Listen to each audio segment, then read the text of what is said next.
Hi, so this is my first devlog of this little engine type thing that I'm making, um, and this will be about ray marching.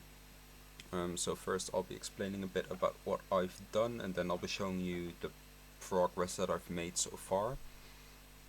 Um, so first up is ray marching. Ray marching is basically a way to show 3D objects on a 2D screen. Um, it's similar to rendering, and all you really need to know is the distance between a point in 3D space and a surface. And that's all you really need to know to render 3D objects. So, let's say you have a camera. Uh, I'll use 2D space for now since it's more easy, since easier to tell you how it works. You have a camera in 2D space, it has a certain view of the things in front of it. You also, of course, have objects. Um, Again, they are 2D for now, and they're circles since they're the easiest to get the distance from. Um, how it works is you check the distance between the points in 2D space and all surfaces. For now, that point is on the camera. The closest circle in this case is the red one on the top left. So you create an imaginary circle around the camera for now. Since you know that that is the closest surface, you can safely march that distance because you know you won't accidentally cross a surface and go inside of a 3D object. So let's create a ray. This ray will just be going straight forward for now.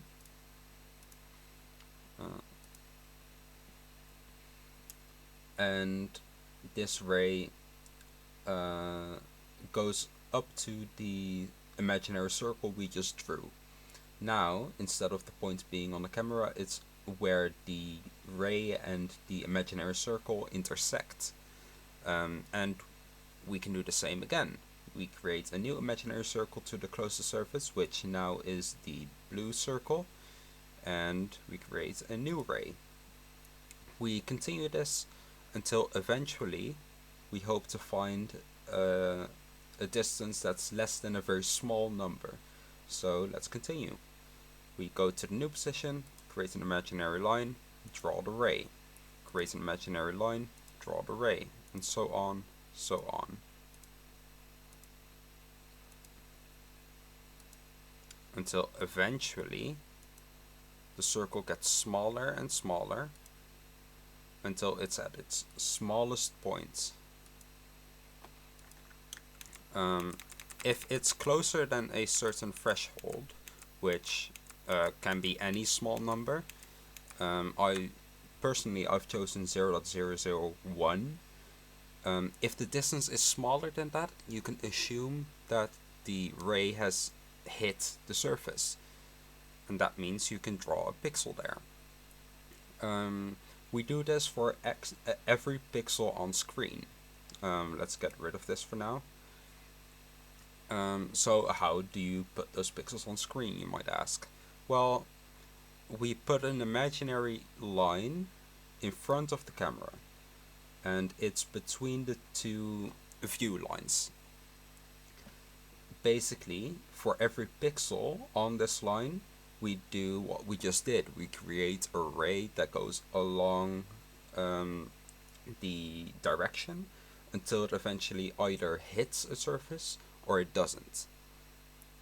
In this case, it might look like this, where you have blue on the top, or left actually, green, and then a bit of negative space, red, and more negative space.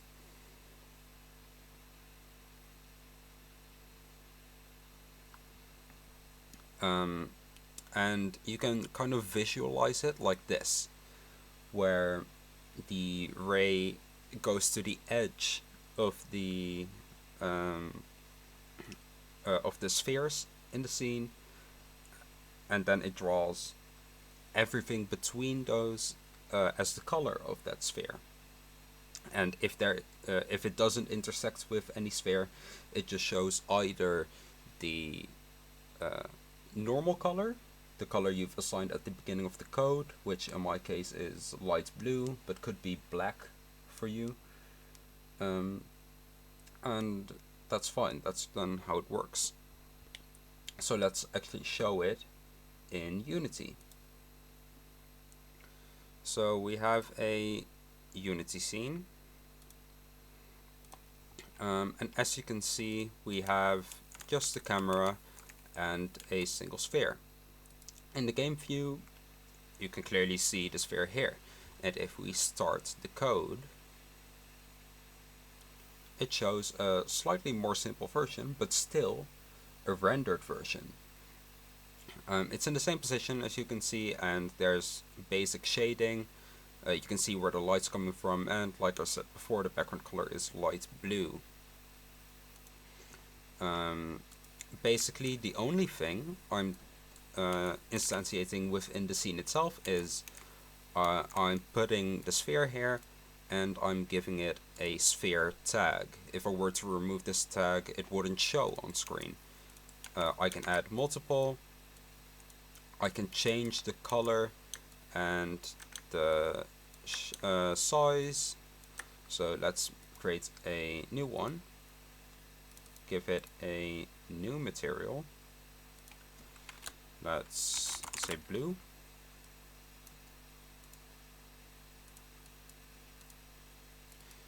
As you can see, it's behind the red circle. And let's start it again. And as you can see, it works just fine. And it's the exact same thing that I've said before, where it sends rays out from the camera, except now it's in 3D space, so there's 2 dimensions to draw on. Of course, there's not much to do now other than just look at it, and there's not much to look at anyway, since it's just spheres with basic shading. But I hope to, in future devlogs, add more, like cast shadows, and ray marching also allows you to do some pretty fun stuff like merging 2 shapes together, or negating them from one another. So I hope to do things like that. But for this devlog, it'll just be basic ray marching, showing 3D spheres on a 2D texture. So that's all. Bye.